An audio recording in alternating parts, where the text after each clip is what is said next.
There was a train coming. There's always a train coming. The train is called life. We're all on the train of life, just riding. Whether we realize the truth or not, whether we realize what's happening or not, we're all on that same train tonight. Only God has saw it fit for us to be in the same room, in the same car, for such a time as this.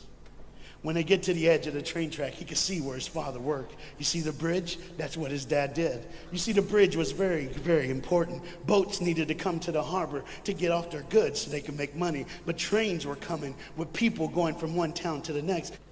There was a boat coming in the harbor. Timing is very essential. I'll go ahead and give you the key. The key is this. There's always a light. Everybody say light. Say it again. One more time. There's a light that the train conductor needs to see. If that light is green, he can go. If it's red, he must stop. You see, God has given us road signs in our life that we must read. Lines that tell us to go and lines that tell us to stop. Whether we read those and believe them or not is up to us. That's why some of you have fallen and you cannot get up. But tonight, that's why I'm here. The boat needed to come through, so he called, and the man said, okay, I got time. It's a long time before the train should come. So he pulls the lever, as you just saw, and the big, huge steel bridge, the gears started turning. They started cranking the steam. All of a sudden, gears are moving, and that big, huge bridge is just starting to go up. As it rises higher and higher, he has to watch and make sure everything's set, everything's good, everything's fine. As he looks out the window, he could see everything, but the dad, being a good dad, keeps one eye on his work, but the other eye on his baby. One eye on the world, but the other eye on his children. You think God doesn't know where you are? He keeps one eye on his world and one eye on his child. No matter what you've done or where you've been, it's one eye on the world, but the other eye's on you. He's watched you and he's kept you. Even though your train is coming down the track, he understands that. And even though sometimes, I'm not going to get ahead of myself. See the red light? He didn't see it. So many times we don't see the red light. See, to just say the train was early. The boy can hear and see the steam. And he looks and says, Daddy, the train. Daddy, the train's early. Daddy, you got a daddy. Hey, Daddy, the train. Daddy, the train's coming. But the dad was looking at the gears, making sure he had enough oil, making sure there was enough steam to get the bridge back down for the train. And the boy knew one thing. Now listen, the boy knew that his dad one time showed him where the trigger was. It was a red lever. If he pulls it, the train bridge would collapse down fast and the train would be able to come across. All the boy knew was there were people on that train. There were people that needed to be saved. There were people that had, some of them just with their friends having a good time, like everything's fine. They did not know that the bridge was up. They did not know what was coming. They're just living their life like you and me, just going down the road, just being our own thing, doing our own thing. And the dad all of a sudden hears the train coming. He looks and then he said, oh, my son. He looks out and his boy's gone. He's like, oh my God, where's my son? Where's my son? He got to figure out. He looks back just in time to see his son trying to save the day. All he had to do was pull that lever. He reaches in to pull it, and the boy pulls too far, and he falls in the hole. Now it's on the father, and God the Father, did you hear me? God the Father has to make a choice. It's his now. Do I save my son, or do I save the world? But they don't even know. They don't even know.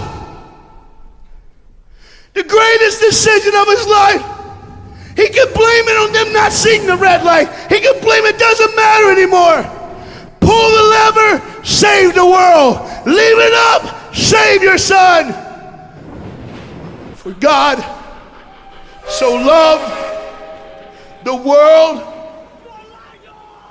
that he gave his only son.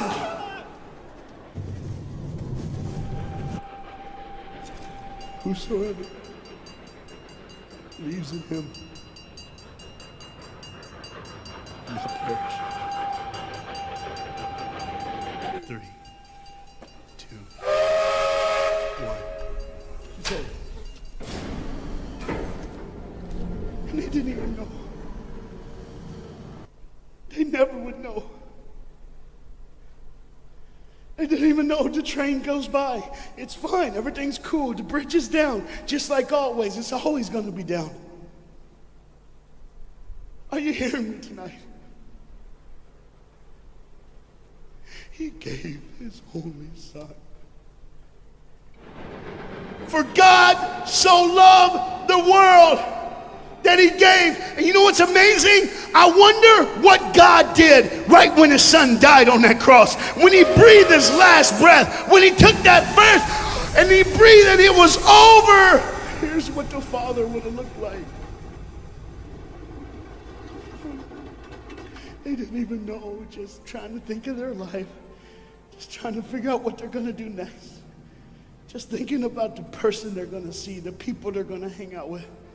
Just trying to be, just loving, caring. Doesn't matter if you're blind.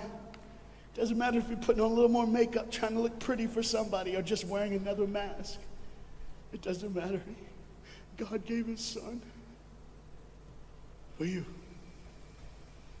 What will I do when I grow up? Where will I go when I grow up?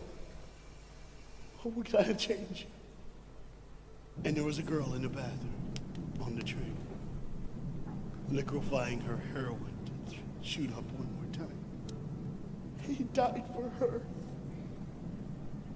He died for her. But in one moment, are you listening? In one moment, as the Bible says, everybody gets a chance. In one moment to see the look of the Father when he knows when you realize what he did for you, when you realize the sacrifice, when you realize he let his son die so that you can live, when you realize what he did, no matter what you're doing, no matter where you're at in this life, no matter what you're a part of, you gotta stop. You gotta stop. Even if it's for 1 second, and think, my God, he did it for me. He did it for me. And I pray to God you drop what you're doing. Drop what you're doing.